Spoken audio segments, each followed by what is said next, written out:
விஜய்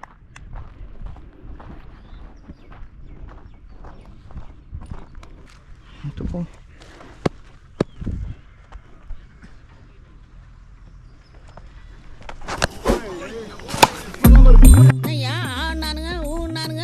ஈஸியான பாலுக்கு டொக்கு வைக்கிறாப்ல.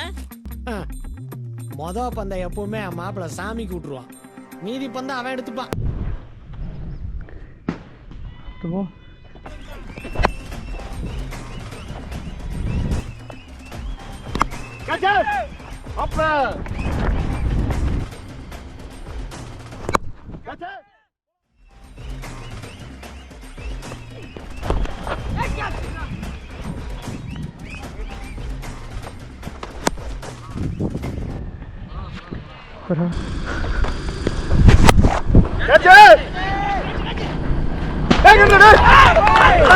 எனக்கு எப்படி இது போதையோ அந்த மாதிரி விக்கெட் எடுத்தவன் குதிக்கிறத பாக்குறதுல என் மாப்பிளைக்கு ஒரு போதை.